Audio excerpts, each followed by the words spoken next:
Here we go. Good luck, have fun, guys. Just gonna actually boost the audio a little bit. To the Oh, bottom. that'd be why. A little bit nicer. I muted the master volume instead ready? of my music. Derp. Oh, you mean the bottom? Yeah, That's fine. It's I fine. wonder why everything was really quiet. Cad's muted as well Yeah, now. fine.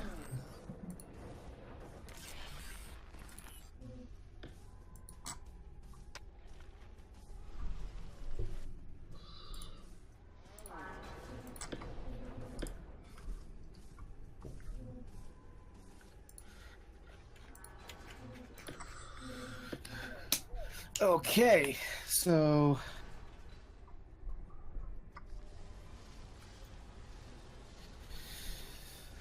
in the top left corner, in the red trunks, playing substrate, we have Blitz. I don't know why I'm doing this.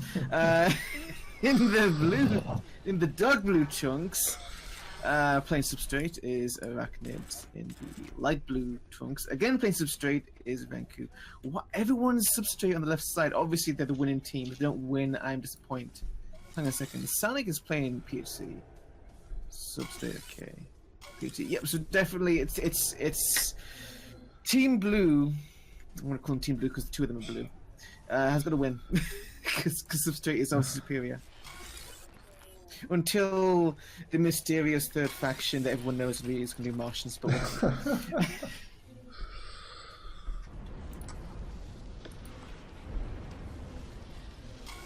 yeah, it's the fourth faction is really mysterious, but you know, who knows? Yeah, I believe Callum should be doing a dev journal later this month, which might include some teasers about what we're doing next year, which should be exciting.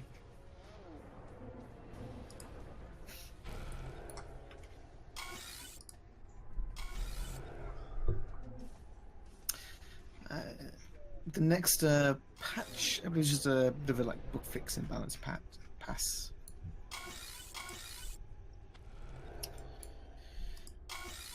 We're having a bit of a wind down this year until things really get going again next year. It's not just last month anyway. Hello, who's that? Who that? That's Callum. I was talking about you. I was talking about. I was saying that behind my back. How dare I wasn't talking about you. I was saying that you're going to tell us all about this amazing new DLC later on, like tomorrow. Do you mean the loot box DLC? Oh, whoops. Oh, yeah, don't give it away. Honestly, like. I hope it's got pay for winning it. That's. Well, man, that's... even centaurianmudpig is in here. What a party. Yeah, well, that's why we're hiring EA executives now.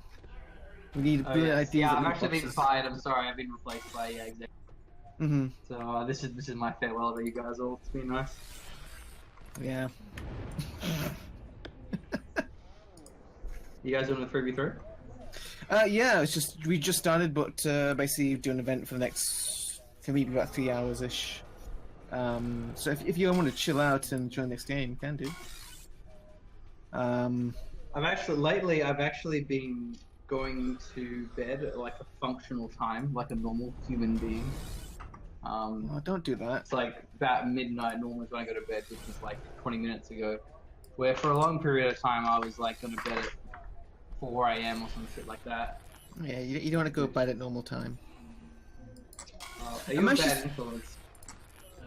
Well, anyone who like, how many Australian gamers have a functional like circadian rhythm anyway? Because you almost surely like have weird times so you can play with Americans and everyone else everyone who doesn't speak Japanese or Chinese,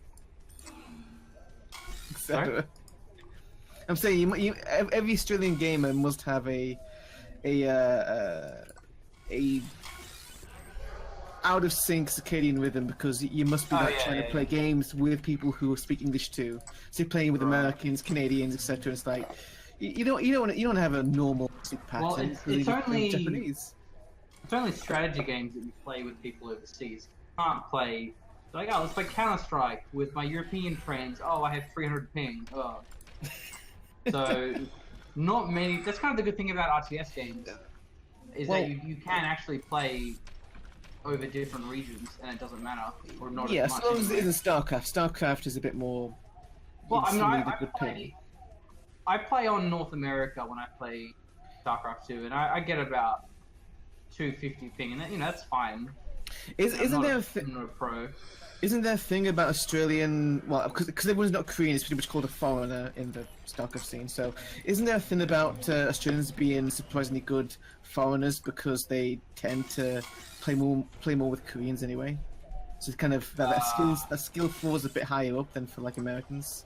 Or I don't know Europeans. about that. I've We heard have that. I'm not sure how several true it is. Pro shoutouts. I'm gonna change my mic over. Hello. Can you hear me? Hello? We Yeah. need more logistics. Do I sound different? No, you still sound Australian. Oh, I'm sorry. I'll work on that. You would- No, I was using my headset my microphone. Quantum upgrade I'm using my fancy installed. USB Rode mic at the moment, so that's actually Australian. So there you go. Although my headset's, I think it's Dutch Steel Series. Was that Netherlands? No, it's Dutch. I think it's Dutch. No, it's Danish. Danish. Like a dessert. Okay, this game might take a little while because it is a big map, but we do have victory points on.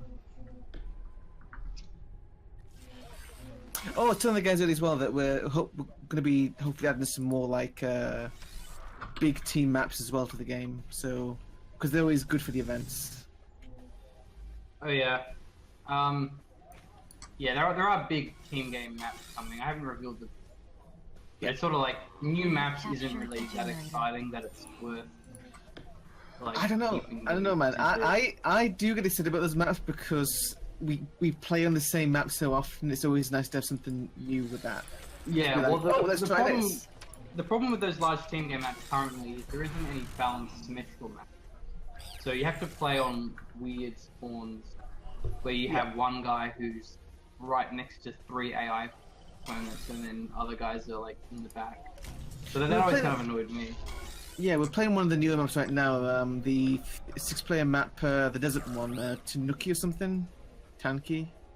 Oh, yeah, I don't even. Big one, yeah. The big six, it- the big 6-player We desert have map, yeah, captured with the T. generator. Yeah, We should rename it to Tanuki. Talitha. Was it? Talitha, it might be Talitha. Do you know like the process of how I design the names of maps? Basically, just Google star names. I pick what sounds cool. 'Cause every map in the game is named Quantum after upgrade a star. installed. Some of them are planets, Ceres. Mhm. And most at least the ones that I've named is I just Google like star names and it's A, what sounds cool, and B, We need more What? logistics. they're sort of supposed to sound unique. So, for example, most of the stars I believe are named after like Arabic, so it's a lot of A words. You know, like even in our game, you know, there's multiple A's: Ashanar, Angus, Alnam, Altalak, Alteria, Anashana. So, I deliberately try and pick ones that don't start with A, for the sake of us not having too many. Because otherwise, We need sort of hard more to switch maps logistics. if they all sound similar. Mhm. Sense. So I'm also keeping an eye on good lord. I was keeping an eye on the other situation. Brad is not happy. What? The other situation, you know, I'm keeping an eye on that as well. Oh yeah, we But like that. yeah, but we're not gonna discuss it here though because it's not relevant. We need more logistics. Yeah. Oh, also, actually mentioned this briefly, but you weren't here when I said it. I was playing Dota earlier, also known as Dawn of War 3. You played Dawn of War 3? Not enough. Yeah, now. again, Oh my like God, why? I'm such a masochist. Like I played it once in the beta, once in the free weekend. Now I own it because I bought the monthly humble. Isn't that sad? Is that We it's need already more on Humble logistics. Bundle? Yeah, basically, if you only count the first 3 games, because they're the ones that unlock right away, there's more coming. But if you only count the first 3 games, you can get Dawn of War 3 for basically $4. Yeah. No, wait, no, is it $4? Because it's $12 for the bundle. Quantum That's upgrade installed. basic math. No, it's $4. It's $4. Yeah. So I also think I can't remember how much DAO 3 is worth, but isn't its full price $60? it was 60 on launch. Then it was, It's low already. and now you can pick it up for $4 basically. Technically less if you count the other games coming later. Though we don't know what they are yet. But like right now, you can buy the monthly. You get 3 games right away. One's Quantum Break. I'm actually excited to play that. But one of them is Dawn of War 3. So basically, you're spending $4 essentially for it right now. You know what really annoys me about Steam? If I type in Dawn of War 3, it doesn't come up. I have to type in Dawn of War I. Okay, here it is. So it's $48. Is that on Steam? Oh, it's full price. So it must have gone down. Yeah, because it was $60 on. Yeah. Feels bad, man. We need more logistics. You know what was sort of ironic is that they released Annihilate. Annihilate was arguably worse than the game mode they had. The whatever the hell it was called. And I mean the reason why is because the problem was for powerful. Yeah, powerful. There's only like 2 or 3 resource nodes per side, so you don't really have a lot of points of contention. There's not many places to fight over. Whereas, you know, as shitty as powerful was, at We need least more logistics. that added an additional point of contention in a sense, because then you had like the shield generators, which you got experience and money for killing. So when you remove those power core objectives, and in fact the problem was that they didn't replace them with additional resource nodes. So it means that you really only have 1 or 2 locations to fight over. So yeah, that's. How do we always come back to ranting about DAO 3? It's We need more logistics. It's just a sad tale. yeah. What is cool though is Company of Heroes 2 looks like they're gearing up for their end of life update. So they're doing like this update which has like a lot of balance changes. Stuff that's been kind of putting off for ages. So that's sort of got me playing that a bit again lately. But it's do you play Go We 2? need more logistics. What game? Company of Heroes. Oh yeah, I used to play it quite a fair bit. There's just it's really fun, but there's just so much frustrating shit. Like the way that RNG comes into effect, and RNG would be fine if it wasn't for random things like, oh, there's more to just one-shot your squad. Because when your squads walk around corners or they're behind cover or whatever, they clump up. So they basically turn into the spacing of a single person. We need So if more any logistics. AoE weapon like a mortar or a tank shell lands, they just all die at once. And so you lose squads and shit, even though you didn't make any mistakes. And the whole game is built around unit preservation. So this whenever I play it, I always run into frustrating stuff. Quantum planes. upgrade Like installed. they're just planes that are just they're ironically called skill planes. You just click 2 buttons and you strafe everything. Or like the fact that your tanks can abandon and can be stolen. It's I sort of have a love-hate relationship with that game because it's really fun, but there's other things in the game that you don't run too often, but when you do run into it, you're fucking hell, I hate this game. Well, part of the issue is that no one made the great Relic games of old still works with Relic. That's Cad with the packaging again. What is Cad doing? Is he making Quantum upgrade installed. Cad? Cad. We need more logistics.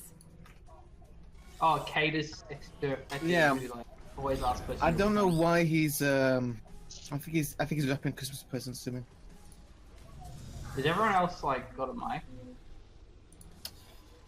I believe so. They're just very shy. Centaur. Oh yeah, I'm here. Just all Yeah, listening. yeah. That's it. Concentrating on the game. Also feeling a bit rough, so a bit more Yeah. quieter than normal. I'm actually surprised how well the noob's doing. Who? You need more We have someone. Oh, logistics. but to be fair, like everyone claims they're noob. They could, anyone who's new to our events always joins and they're like, "I'm a noob. Be easy on me," and then they The dominate the enemy game captured a generator. Yeah. every Yeah, time, well, like it, Quantum without upgrade fail. Installed. Whenever I play with Dante, he's like, "Oh, I haven't played in a week, so I'm gonna be really, really rusty. So I'm probably gonna play really bad." And he just like wrecks me. Cool, man. Stop saying that.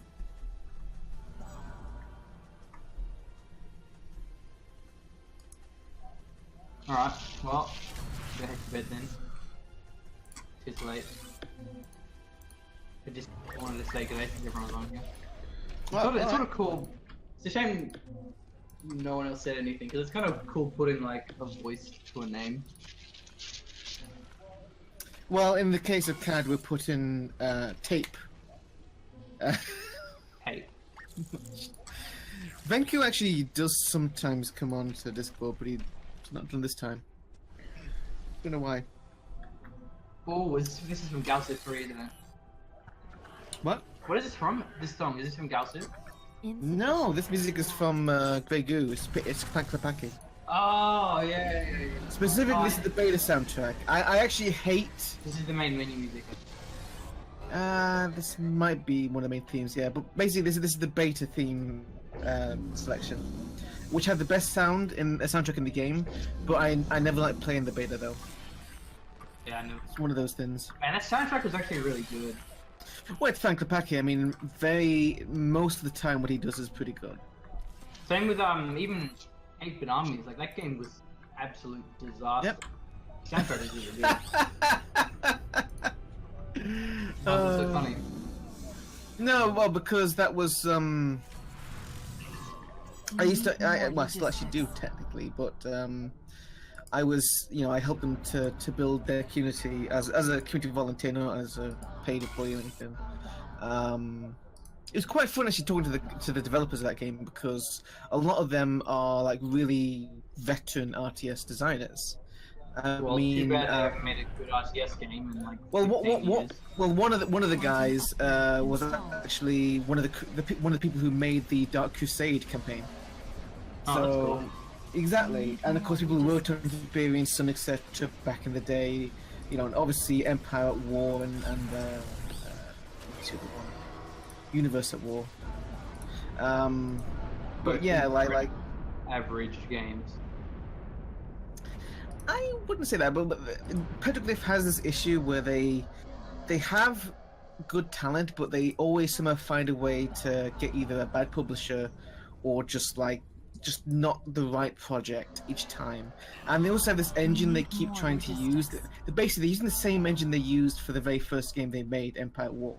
It's still the same engine technically. They just upgraded it every time, and it's not really like with Grey Goo. It was a big mess because they clearly tried to push it. They wanted to make it like, oh, this is gonna be a really cool looking game with the Grey Goo thing and everything, which did look good, but then they were so unoptimized that they could barely run 4-player games. Barely. Oh. Like they tried to do 6-player games, they couldn't run it in the engine. It was that Wow. unoptimized. Exactly. And here we are playing a 6-player Ashes match with thousands of units and no lag. I really despise 8-Bit Armies because it was this shitty Command and Conquer ripoff that completely failed to capture what actually made Command and Conquer fun. Well, the intention behind it was supposed to be kind of doing like a retro-ish Command and Conquer, but to do it in a way which was more easy for new players to pick up. And actually that game did get, and still has as far as I know, like quite a few young players who that was their first RTS. With the whole kind of voxel style kind of Minecraft thing, etc. as well. I respect that, but just the gameplay was so bland. Oh no, the gameplay was not good. They ripped off all the CNC units, and the problem that I encounter a lot is the old CNC Quantum games upgrade are not installed. good. They were good. There's a difference, right? Like if you go back and play like vanilla Command and Conquer 1, it is Enemy not has really that captured a fun. region.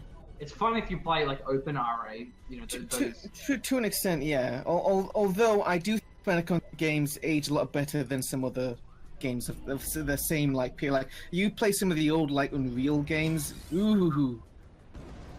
Yeah, well, the reason why they were so cool is because A, they were just so revolutionary, innovative, but B, also just because they had so much personality and flavor, and everything was really quirky, you know, like the Tesla coil or burst of light. And all these units were wacky, and so Joe Kukin was a huge part of that. He didn't just play Kane, like he was their director, their writer, their producer for their cutscenes all the way until Red Alert 2. Like that guy was amazing. Is amazing. Yeah. And so Grey Goo, like it sort of has the gameplay of the old CNC games, but it doesn't have, you know, the personality or anything like that. And the gameplay itself isn't actually that interesting in those old CNC games. I still partly blame the publisher for that more than Petroglyph, because there's another game similar which happened with that, because that publisher, they now publish the game Dreadnought. Now, Dreadnought is a game that was actually really fun in closed alpha. Like, I really loved that game. And it was like, they said it's like World of Tanks, but better, because it was spaceships and it isn't grindy. You're not doing maintenance every time. It's great. And then what happened is, and the developer making that game are the same guys who made Spec Ops: The Line. Like, these are really good developers. These people know what they're doing. And then basically they like took a hiatus from development, came back, and publisher forced them to like do stuff like add maintenance, make, you know, a grind so that they're, you know, trying to sell stuff, etc. Before they even fully publicly released the game, and they basically completely ruined it in the sleep.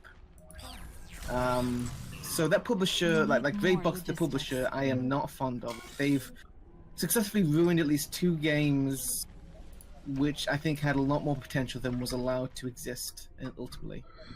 Made by developers who really know better. But, you know, making games is complicated, as we know. I don't really buy into the whole publisher's fault when every game that Petroglyph made has been the same sort of blame. Oh no, there is blame to Petroglyph as well, and there's a few issues with the way the management of that studio works, which is a bit weird. One of the things that, for example, two of the things about 8-bit as well, is a recent example. The fans pretty much, like, from nearly the very beginning, begged them to actually make it free to play right away. It's like, this game's potential, but you got to make it free to play. You got to add like cosmetic stuff. And the thing is, though, Petroglyph already tried to do free to play with battle battalions and stuff, and they made a complete hash of that. And I think they were scared to even attempt it again, so they just refused. And now, of course, the game is really, you know, nearly dead. They did eventually do like a public free to play version of it, but it's not that good. It was really shitty value when it came out. It was like $20 to get one faction. The campaign was awful, and they were like, "No, it's okay because you get more factions later." I don't get it. Recent reviews. And another weird issue with that company as well. We need more logistics.